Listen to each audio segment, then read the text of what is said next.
ساری کتابیں سمجھ آ رہی ہیں؟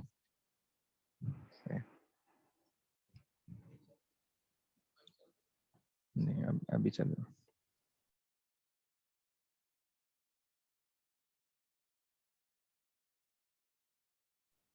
ٹھیک ہے. السلام علیکم ورحمۃ اللہ. مسائل بیشتی زیور کا سبق ہے، صفحہ نمبر 61.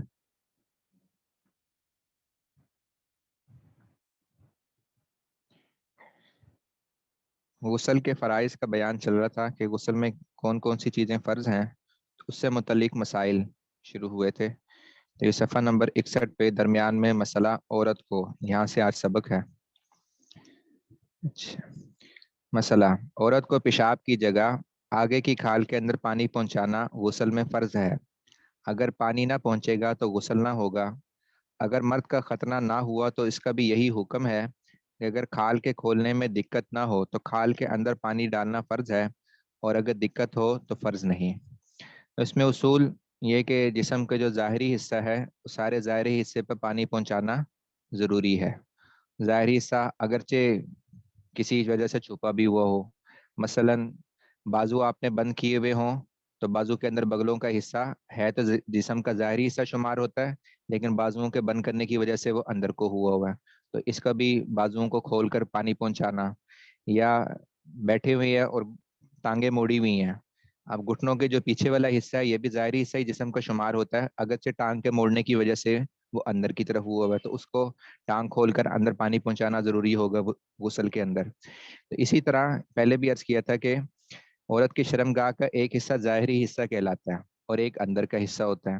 تو اندر کے حصے میں تو پانی کا پہنچانا ضروری نہیں ہے جو جسم کے اندر کا حصہ ہے، لیکن جو ظاہری حصہ ہے چونکہ وہ ظاہری حصہ شمار ہوتا ہے تو غسل میں اس ظاہری حصے تک پانی کا پہنچانا ضروری ہوگا، اگرچہ اس کے اوپر کھال کا جو اوپر والا حصہ ہوتا ہے وہ اس کے اوپر آیا ہوا ہو. اسی طرح اگر مرد کے ختنے نہ ہوئے ہوں اور بڑا ہو گیا، کسی وجہ سے ختنے نہ ہو سکے، بچوں سے متعلق احکامات تو نہیں ہوتے، لیکن بالغ ہو گیا اور ابھی تک ختنے نہیں ہوئے ہوئے تو اس کا بھی ایسے ہی ہوتا ہے کہ کھال کا حصہ اوپر کی طرف آ جاتا ہے. تو اگر تو ایسا ہو کہ وہ کھال کے اوپر والا حصہ ہٹانا آسان ہو، اس میں کوئی دقت پریشانی نہ ہو، تو پھر وہ حصہ ہٹا کر پانی ڈالنا ضروری ہوگا. لیکن اگر ایسی صورت ہے کہ دقت ہے، مشکل ہے، کوئی ایسی صورت بن گئی ہے، اس صورت میں چونکہ مشکل کی وجہ سے شریعت کی طرف سے کہہ لیں کہ رعایت مل جائے گی کہ ضروری نہیں ہوگا، ورنہ عام حالات میں ضروری ہوگا. مسئلہ اگر عورت کے سر کے اوپر کے بال گندے ہوئے نہ ہوں تو سب بال بھگونا اور ساری جڑوں میں پانی پہنچانا فرض ہے. عام حالات میں جب بال کھلے ہوئے ہیں تو سارے بالوں کا دھونا بھی فرض ہے اور سارے سر کا بالوں کی جڑوں سمیت یہ دھونا بھی فرض ہے جب بال کھلے ہوئے ہوں. اور اگر سر کے اوپر کے بال تھوڑے تھوڑے کر کے خوب گندے ہوئے ہوں، جس کی میڈیا بنی ہوئی ہوتی ہیں، وہ عورت بناتی ہیں جوڑے وغیرہ، یہ میڈیا جو بنا لیتی ہیں، تو بالوں کا بھگونا معاف ہے. البتہ سب جڑوں میں پانی پہنچانا فرض ہے کیونکہ وہ میڈیا بنانے میں کافی مشقت اور کافی وقت لگتا ہے. تو اب ان کو کھولیں گے، پانی پہنچائیں گے، دوبارہ سے وہ عورت میڈیا بنائے گی تو اس میں کافی حرج بھی ہوگا، مشقت بھی ہوگی. تو شریعت نے رعایت دے دی کہ اگر ایسی صورت ہے پھر سارے بالوں میں پانی نہ پہنچاؤ، لیکن جڑوں میں پانی پہنچانا پھر بھی ضروری رہے گا، یعنی پورے سر میں پانی پہنچے بالوں کی جڑوں سمیت، اگرچہ وہ سارے بال جو آپس میں گندے ہوئے ہیں ان کے اندر تک پانی نہ پہنچ سکے. ایک جڑ بھی سوکھی نہ رہنے پائے. اگر بغیر کھولے سب جڑوں میں پانی نہ پہنچ سکے تو کھول ڈالے اور بالوں کو بھی بھگو دے. البتہ اگر صورت ایسی ہے کہ وہ گندے ہوئے اس طریقے سے ہیں کہ کھولے بغیر جڑوں میں بھی پانی نہیں پہنچ سکتا، سر پہ اور جڑوں تک بھی پانی نہیں پہنچ سکتا، اس صورت میں پھر کھولنا ضروری ہو جائے گا.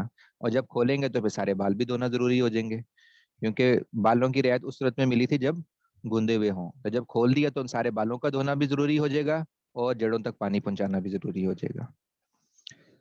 مسئلہ عورت کو چاہیے کہ نتھ، بالیوں، انگوٹھی اور چھلوں کو خوب ہلا لے کہ پانی سوراخ میں پہنچ جائے، اور اگر بالیاں نہ پہنے ہو تب بھی قصد کر کے سوراخ میں پانی ڈال لے، ایسا نہ ہو کہ پانی نہ پہنچے اور غسل صحیح نہ ہو. تو یہ وضو کے بیان میں بھی یہ بات گزر گئی تھی کہ اگر ہاتھ میں انگوٹھی پہنی ہوئی ہے یا چہرہ دھوتے ہوئے ناک میں نتھ ڈالی ہوئی ہے تو ان کو اچھی طرح ہلا لے، چھلا پہنا ہوا ہے کہ کہیں ایسا نہ ہو کہ ان کے نیچے پانی نہ پہنچے اور ہمارا غسل نہ ہو. اگر تو ایسی تنگ ہو پھر تو لازم ہوگا کہ ہلا کر پانی نیچے تک پہنچائے، اور اگر کھلی ہیں کہ ویسے بھی پانی پہنچ جاتا ہے، پھر بھی جیسے بیان ہوا تھا کہ مستحب پھر بھی ہے کہ ایک دفعہ ہلا لے احتیاطاً، اسی طرح یہاں بھی حکم ہے۔ اور اس طرح بالیوں میں بھی یہ بھی ہے کہ ایک تو ہے کہ بالیاں پہنی ہوئی ہیں، ایک یہ کہ اس میں کوئی اتاری ہوئی ہیں لیکن کان میں سوراخ تو ہے، تو وہ کھال وہاں سے مڑ جاتی ہے، تو اس صورت میں بھی ذرا تھوڑا سا اہتمام کر کے پانی اچھی طریقے سے اندر تک پہنچا لیں۔ مسئلہ، اگر ناخن میں آٹا لگ کر سوکھ گیا اور اس کے نیچے پانی نہیں پہنچا تو غسل نہیں ہوا، جب یاد آئے اور آٹا دیکھے تو آٹا چھڑا کر پانی ڈال لے، اور اگر پانی پہنچانے سے پہلے کوئی نماز پڑھ لی ہو تو اس کو لوٹا لے۔ یہ وضو کے بیان میں بھی گزر گیا تھا کہ وہ ساری چیزیں جو جسم پہ لگ جائیں اور پانی کو اندر تک پہنچنے سے مانے ہوں، پانی کو اندر تک پہنچنے نہ دیں، تو جب پانی اندر تک پہنچنے نہیں دیں گے اور ان کے اوپر سے پانی گزر جائے تو وضو یا غسل نہیں ہوگا، کیونکہ پانی کا اندر تک پہنچانا ضروری تھا۔ ایلفی، آٹا سوکھا ہوا، یا اس طرح اور کوئی چیز گوند وغیرہ ہو جو لگ کے سوکھ گئی ہے اور پانی کو گزرنے نہیں دیتی، نیل پالش لگی ہوئی ہے، تو ان ساری چیزوں کو اتارنا اور اندر تک پانی پہنچانا ضروری ہوگا۔ لیکن ایسا ہوا کہ جس وقت غسل کیا اس وقت پتہ نہیں چلا، بعد میں پتہ چلا، تو پیچھے بھی یہ مسئلہ گزر گیا کہ اگر ایسی صورت ہو کہ کسی ایک جگہ پانی پہنچنا رہ گیا، ابھی معلوم نہیں ہو سکا، بعد میں معلوم ہوا، تو دوبارہ سے غسل کرنا پورا سے ضروری نہیں ہے، صرف اتنے حصے کو دھو لے، اتنی جگہ پر پانی ڈال لے۔ تو یہاں پر بھی ایسی اگر آٹا لگا ہوا تھا غسل کرتے ہوئے تو پتہ نہیں چلا، بعد میں پتہ چلا کہ یہاں تو آٹا لگ کے سوکھا ہوا ہے، اب پانی تو پہنچا نہیں، تو اس آٹے کو اتار کے صرف اس جگہ کو دھو لے۔ مسئلہ، ہاتھ پیر پھٹ گئے اور اس میں موم، روغن یا کوئی اور دوا بھر لی تو اس کے اوپر سے پانی بہا لینا درست ہے۔ اس مسئلے میں تھوڑی تفصیل ہے جو پیچھے وضو کے بیان میں گزر چکی ہوئی ہے، کہ اگر وہ موم وغیرہ اور دوائی لگائی ہوئی ہے اور اس کو نکالنے میں، اتارنے میں اور پانی کے پہنچانے کی وجہ سے کوئی نقصان، کوئی مشقت نہیں ہے، پھر تو پانی کا پہنچانا ضروری ہوگا۔ لیکن اگر ایسی صورت ہے کہ زخم کے خراب ہونے کا ڈر ہے، کہ اگر موم کو نکالیں گے اور زخم وہ جگہ کو دھوئیں گے جہاں پھٹن ہے تو وہ زخم ہی خراب ہو جائے گا، اس صورت میں پھر یہ حکم ہے کہ اوپر سے پانی بہا لے، ٹھیک ہے۔ وہاں پہ چونکہ تفصیل ہے، وہی تفصیل یہاں پر بھی جاری ہوگی جو وضو کے بیان میں ہم نے پڑھ لی۔ مسئلہ، کان اور ناف میں بھی خیال کر کے پانی پہنچانا چاہیے، پانی نہ پہنچے گا تو غسل نہ ہوگا، کیونکہ یہ بھی ظاہری حصے جسم کے، تو ان میں بھی پانی پہنچانا ضروری ہے۔ لیکن عام طور پر ایسا ہوتا ہے کہ جیسے میں نے عرض کیا نا، بازو میں بازو ملے ہوئے ہوں تو ظاہری حصہ لیکن پوشیدہ ہو جاتا ہے، پانی کا بعض دفعہ نہیں پہنچ پاتا، تو اسی طرح ناف میں انسان بیٹھا ہوا ہو تھوڑا سا جھک کر تو اندر تک پانی نہیں پہنچتا، اس طرح کانوں میں بھی بعض دفعہ نہاتے ہوئے خیال نہیں رہتا کہ کانوں کے اندر پانی ڈالا نہیں ڈالا، تو ان جگہوں کو ذرا خصوصی اہتمام کر لے کہ جو جگہ ایسے ہیں جن میں اگر سرسری سے پانی ڈالا جائے تو ان جگہوں پہ نہیں پہنچ پاتا، ان جگہوں پہ ذرا اہتمام سے پانی ڈال لیں۔ مسئلہ، اگر نہاتے وقت کلی نہیں کی لیکن خوب منہ بھر کر پانی پی لیا کہ سارے منہ میں پانی پہنچ گیا تو بھی غسل ہو گیا، کیونکہ اصل مقصود ہے کہ سارے منہ میں پانی پہنچ جائے، تو ویسے طریقہ تو اس کا یہی ہے کہ کلی کرے، لیکن مثلا کلی نہیں کی، غسل کیا، کلی کرنا بھول گیا اور باہر نکلتے ہی منہ بھر پانی پیا اور اس طریقے سے پانی پیا کہ سارے منہ کے اندر پانی پھر گیا، تو بس ٹھیک ہے، پانی پہنچ گیا، اس کا فرض ادا ہو گیا، اس کا فرض ادا ہو گیا۔ یہ غسل کرتے ہوئے کسی نے پانی پی لیا، باقاعدہ کلی نہیں کی، تو اصل مقصود چونکہ حاصل ہو گیا اس لیے غسل پورا ہو گیا، اب دوبارہ سے کلی کرنے کی ضرورت نہیں رہے گی۔ البتہ اگر اس طرح پانی پیے کہ سارے منہ میں پانی نہ پہنچے تو یہ پینا کافی نہیں، کلی کر لینا چاہیے، مثلا چھوٹے چھوٹے گھونٹ کر کے پانی پیا اور اس کو منہ میں پھرایا نہیں، جس طرح کلی کرتے ہوئے تو ہم منہ میں پانی پھیراتے ہیں نا، اس طرح پھیرایا نہیں، بلکہ گلاس سے مثلا پی رہے ہیں تو گلاس سے پانی کا چھوٹا سا گھونٹ لیا اور سیدھا اس کو حلق کے ذریعے اندر پہنچا دیا۔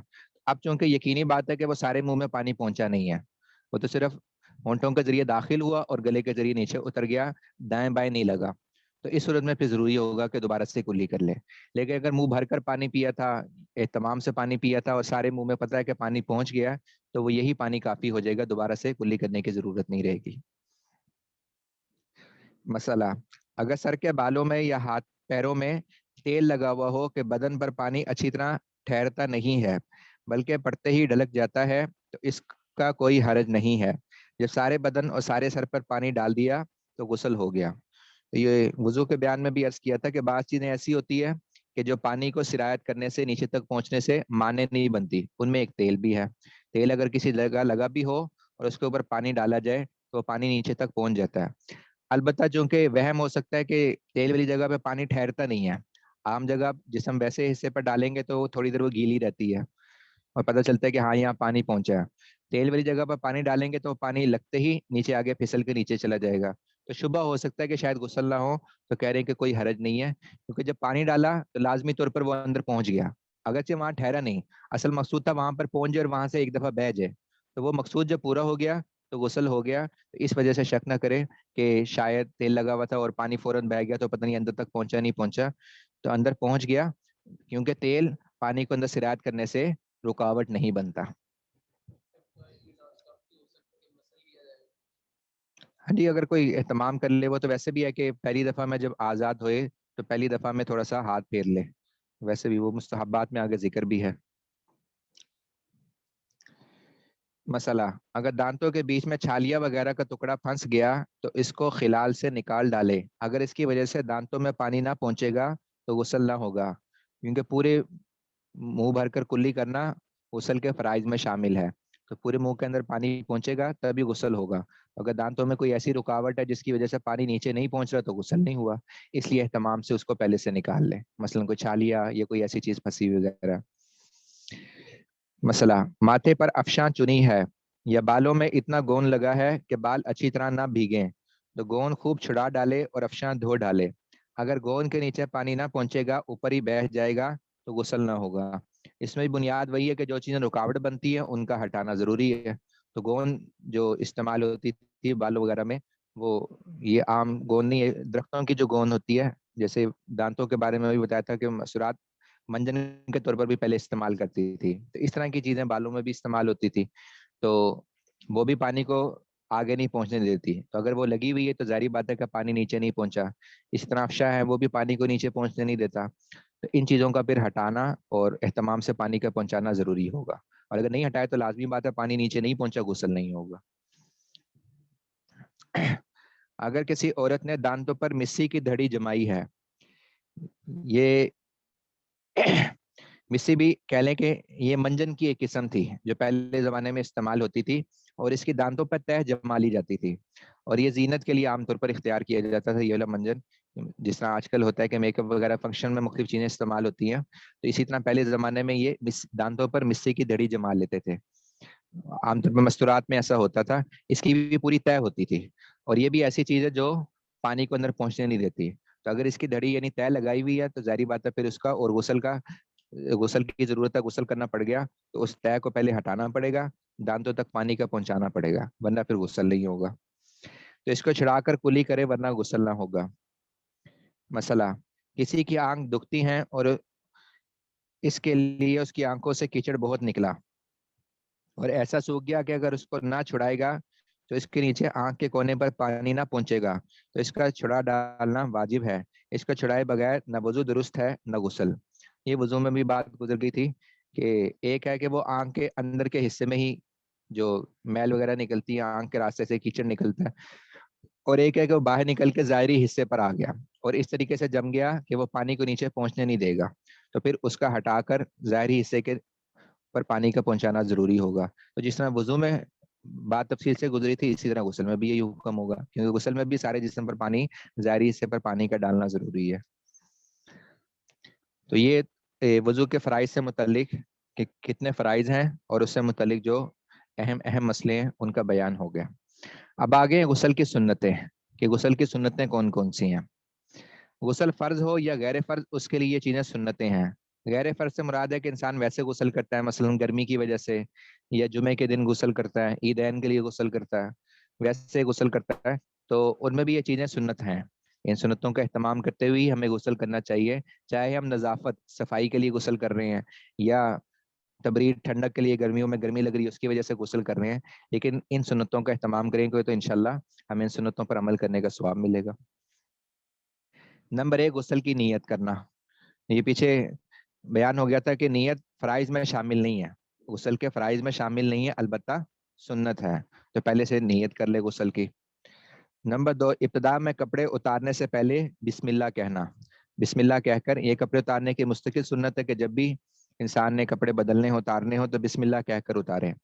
البتہ جیسے پیچھے بھی عرض کیا تھا کہ ہمارے ہاں چونکہ کمبائن استعمال ہوتا ہے، جو بیت الخلاء بھی ہوتا ہے اور جسے کہہ لیں ٹوائلٹ بھی ہوتا ہے اور باتھ روم بھی ہوتا ہے، کہ اسی میں استنجا خانہ بھی ہوتا ہے اور اسی میں نہانے کا انتظام بھی ہوتا ہے.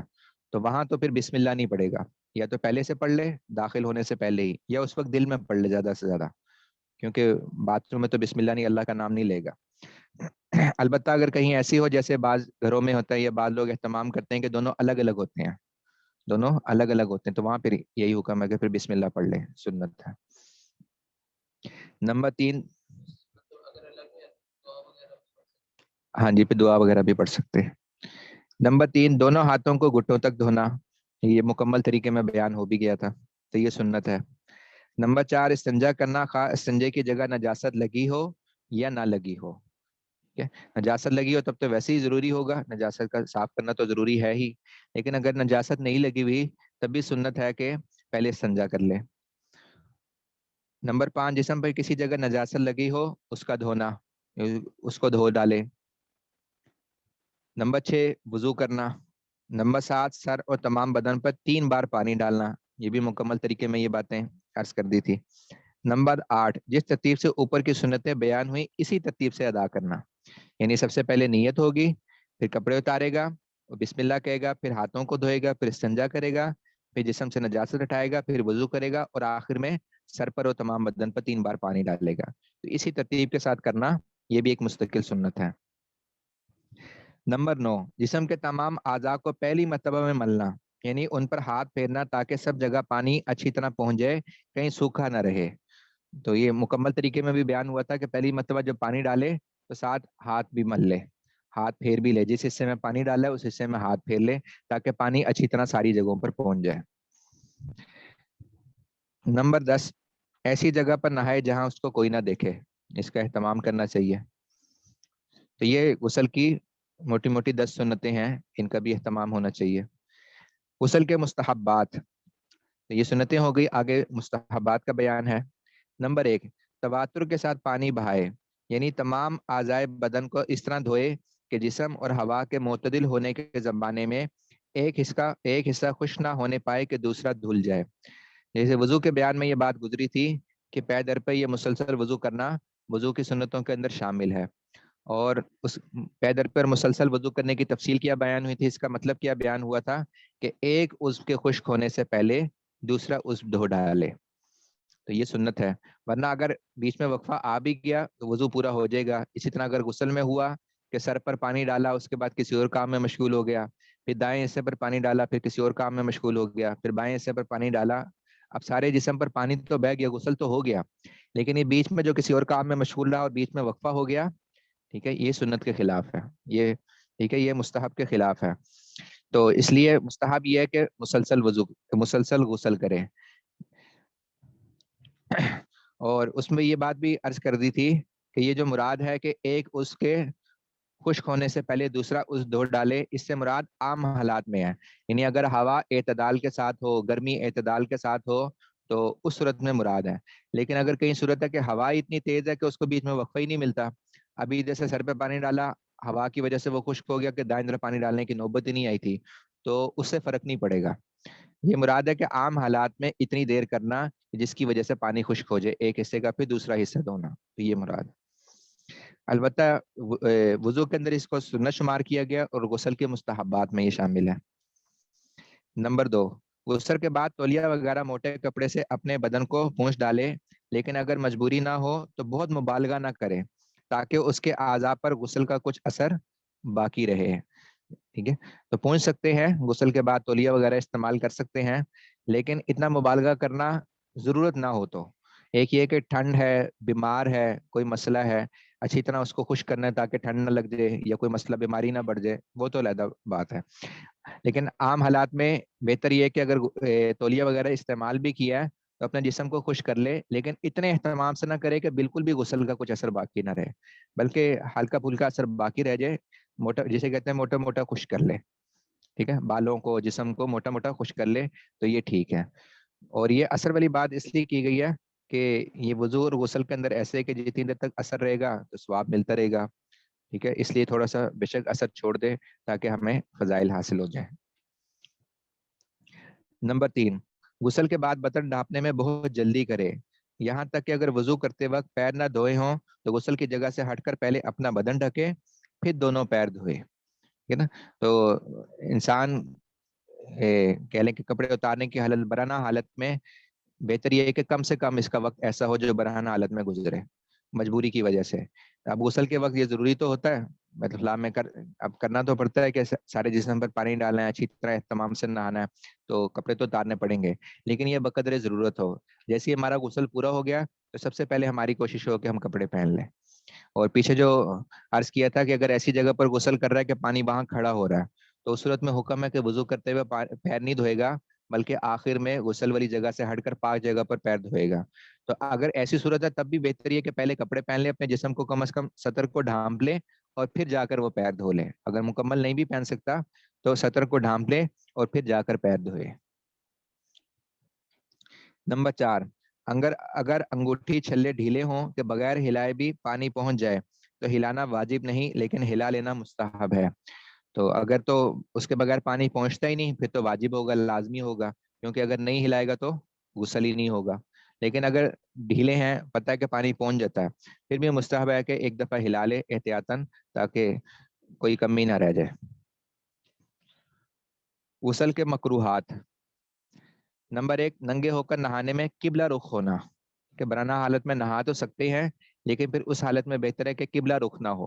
جیسے استنجے کی حالت میں قبلہ رخ ہونے سے منع ہے، اس طرح ننگے ہونے کی حالت میں بھی قبلہ رخ نہ ہو، ٹھیک ہے، اس سے ذرا ہٹ کر اپنا رخ کر لے۔ نمبر 2، غسل میں سطر کھولے ہوئے بلا ضرورت بات کرنا۔ جب انسان برہنہ حالت میں ہو تو عام حالات میں بات کرنا منع ہے، الا یہ کہ کوئی مجبوری ہو، مثلا جیسے آج کل کے حالات میں اب انسان غسل خانے میں گیا اور پانی نہیں آ رہا، اب کسی کو کہنا ہے کہ موٹر چلا دے، تو یہ تو مجبوری ہے، تو اتنی بات کہہ دو کہ موٹر چلا دے۔ لیکن بلا ضرورت کلام کرنا، بلا ضرورت باتیں کرنا، اس سے منع کیا گیا، یہ ٹھیک نہیں ہے، اس کو مکروہات میں شمار کیا گیا ہے۔ نمبر 3، پانی کے استعمال میں بے جا زیادتی یا کمی کرنا، یعنی بہت زیادہ اسراف کی صورت بھی نہ ہو کہ بہت زیادہ پانی استعمال کریں ضرورت سے بہت زیادہ، اور اتنی کمی کہ بالکل ہی، جس طرح وضو کے باب میں بھی بیان ہوا تھا کہ اتنا بہت ہی تکلف اور اہتمام کے ساتھ ذرا ذرا سا پانی استعمال کر رہا ہے، تو یہ بھی منع ہے۔ اعتدال کی حالت شریعت میں مطلوب ہے۔ اعتدال کیا ہے کہ نہ تو اسراف کی صورت ہو اور نہ ہی بالکل کنجوسی کی صورت ہو، نہ فضول خرچی ہو نہ ہی کنجوسی ہو، بلکہ دونوں کے درمیان میں اعتدال ہو، کہ عام حالات میں جتنے پانی کی ضرورت پڑتی ہے بس اس سے غسل کر لے، بہت زیادہ پانی بھی زیادہ نہ بہائے یا بہت کم بھی۔ بلکہ فقہا نے یہاں تک لکھا ہے کہ اگر گرمیوں کے زمانے میں بعض دفعہ ایسے ہوتا ہے کہ گرمی کی شدت کی وجہ سے پانی زیادہ استعمال کرنا پڑتا ہے، گرمی لگ رہی ہے کہ اسی کی وجہ سے نہا رہا ہے، تو اس میں صرف غسل کی نیت نہ کرے بلکہ ساتھ تبرید کی نیت بھی کر لے، گویا کہ اپنے جسم کو ٹھنڈا کرنا ہے اس کی نیت بھی کر لے، تبرید ٹھنڈا کرنے کو کہتے ہیں، تاکہ یہ صرف اگر غسل کی نیت کریں گے تو ایسا نہ ہو کہ یہ فضول خرچی میں شمار ہو جائے۔ ہاں، ساتھ ہم تبرید کی نیت کر لیں گے کہ یہ پانی میں گویا استعمال اس لیے کر رہا ہوں کہ تاکہ میرا جسم ٹھنڈا بھی ہو جائے، تو ٹھیک ہے، یہ ایک جائز مقصد ہے، اس کے لیے آپ پانی استعمال کر سکتے ہیں، تو یہ نیت انشاءاللہ کفایت کر دے گی۔ نمبر 5، مصنون طریقے کے خلاف غسل کرنا یہ بھی مکروہ ہے، اس لیے مصنون طریقے کا اہتمام کرتے ہوئے اس کے مطابق غسل کرنا چاہیے۔ تو یہ غسل کے فرائض، سنتیں اور مستحبات اور مکروہات کا بیان ہو گیا۔ اس حصے سے متعلق کوئی سوال کے ساتھی کے ذہن میں ہو تو وہ کر لیں۔ کل انشاءاللہ اگلا باب شروع کریں گے، فرض غسل، یہ غسل کن چیزوں کی وجہ سے فرض ہو جاتا ہے۔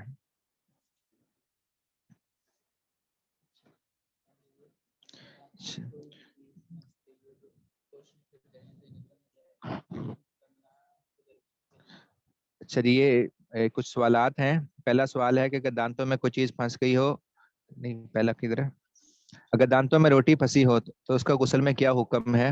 بھائی جو پیچھے چھالیے کے مسئلے میں بیان ہوا تھا کہ اگر وہ رکاوٹ بنتا ہے، اور عام طور پہ ایسے ہی ہوتا ہے کہ جب روٹی پھنسی ہوئی ہوگی تو وہ رکاوٹ بنے گی، تو پھر اہتمام سے اس کو پہلے نکال لے اور پھر غسل کرے۔ چلیے اگلا، اگر کسی کے دانتوں میں کوئی بھی چیز پھنس گئی ہو، وہ کوشش بھی کرے کہ یہ نکل جائے لیکن نہ نکل رہی ہو، تو ظاہری بات ہے اس صورت میں تو مجبوری ہے، اپنے طور پر اس نے پوری کوشش کر لی اور اس کے باوجود بھی نہیں نکل رہی، تو ٹھیک ہے، وہ مجبور ہے، معذور ہے، تو اس صورت میں گنجائش ہے، لیکن اپنے طور پر پہلے پوری کوشش کر لے۔ اگر کسی بندے نے غسل ایسے کر دیا، اس کو مسئلہ معلوم نہیں تھا، مسئلے کا علم نہیں تھا کہ دانتوں میں کوئی چیز پھنسنے سے غسل نہ ہوگا، اس کے پہلے جو اس نے غسل سے کوئی بھی عبادت کی ہو تو وہ کیا قبول ہو گئی؟ تو قبول نہیں ہوگی، یعنی بعد میں اگر پتہ چل گیا، مثلا ایک بندے نے غسل کیا اور دانتوں میں کوئی چیز پھنسی ہوئی تھی، اب اس کو نہیں پتا، اس نے نماز پڑھ لی اور بعد میں پتہ چلا کہ دانتوں میں کوئی چیز رہ گئی تھی، تو ابھی حکم یہ ہے کہ اس کو نکالے اور اسے کلی کر لے دوبارہ سے. تو اگر اس دوران کوئی نماز پڑھ لی ہے، یہ مسئلہ ویسے آگے آ بھی رہا ہے شاید، تو وہ نماز قبول نہیں ہوگی، دوبارہ سے نماز پڑھنی پڑے گی، دوبارہ سے وہ عبادت کرنی پڑے گی. اور اگر کوئی ایسی صورت ہے کہ بالکل ہی مسئلے کا علم سالوں گزر گئے اس بات کو، تو پھر اس میں آپ حضرات کے جو دالفتہ کا نمبر دیا ہوا ہے نا، تو اگر کسی خاص ایسی کوئی صورت پیش آئی ہوئی ہے تو وہ پھر اپنی تفصیل لکھ کر اس پر بھیج دیں. اگر کسی کا ایسا مسئلہ ہے کہ سالوں ہی نہیں پتہ چلا ان مسائل کا اور ویسے ہی کرتے رہے اور اب پتہ چلا تو پچھلی نمازوں کا وغیرہ کا کیا حکم ہے، تو وہ پھر علیحدہ سے پوچھ لیں. عام حالات میں یہی حکم ہے کہ مثلا ابھی غسل کیا، تھوڑی دیر بعد پتہ چل گیا، اس دوران اگر کوئی نماز پڑھ بھی لی تو وہ نماز نہیں ہوگی، دوبارہ سے پڑھنا ضروری ہوگا.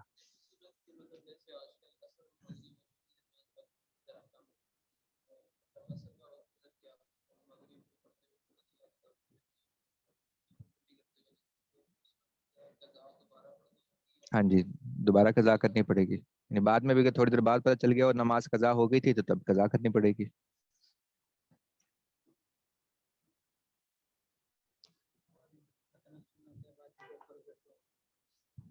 مرد کے لیے ختنہ کرنا سنت ہے، ٹھیک ہے، سنت موقدہ. اس کا بیان انشاءاللہ آگے آ بھی جائے گا مسائل کے اندر.